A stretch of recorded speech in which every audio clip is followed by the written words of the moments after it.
Hey everyone, today we have a speech from Paul. Today I am standing trial because of the hope and the promise God gave our ancestors. This is the promise our 12 tribes hope to receive as they earnestly worship night and day. The Jews are accusing me, King Agrippa, because of this hope. Why is it inconceivable to you that God raises the dead? My message was that Jews and Gentiles should change their hearts and lives and turn to God. They should demonstrate that change in their behavior. Because of this, some Jews seized me in the temple and tried to murder me. God has helped me to this very day. Therefore, I stand here and bear witness to the lowly and the great. I'm saying nothing more than what the prophets and Moses declared would happen, that the Christ would suffer, and that as the first to rise from the dead, he would proclaim light to both my people and to the Gentiles. King Agrippa knows about these things, and I've been speaking openly to him.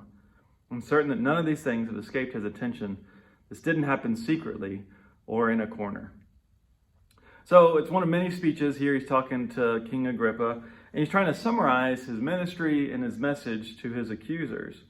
So the first accusation he's dealing with is that the gospel he spreads is some sort of new and unbiblical teaching.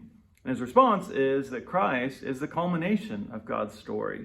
It's what Israel has always been waiting for. The Messiah's death and resurrection is biblical.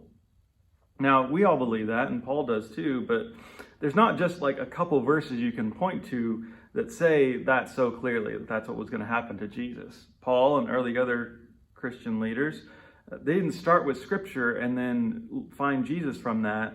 They start with Jesus and what God did through him and reread Scripture to find him in it.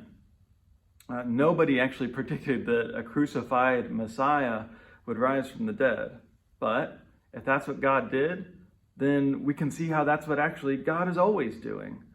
God is always pouring himself out and suffering for our sake. God is always including people that are unexpected. God is always bringing life out of death. This is what Paul realized. This is the message he tried to spread.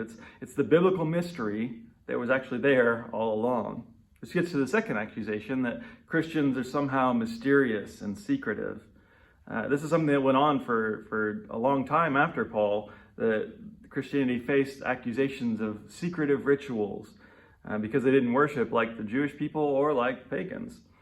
You hear stories about brothers and sisters eating the body and blood of a leader of theirs who had died, but somehow didn't. It could seem strange, but his response is, no, our ministry has been in public.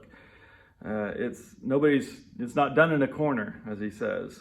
We're not some religion that is trying to keep certain secrets for high-level members.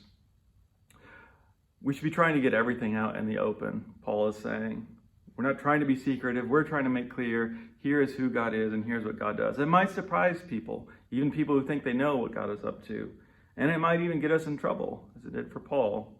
But that's what it means for us to truly be a witness.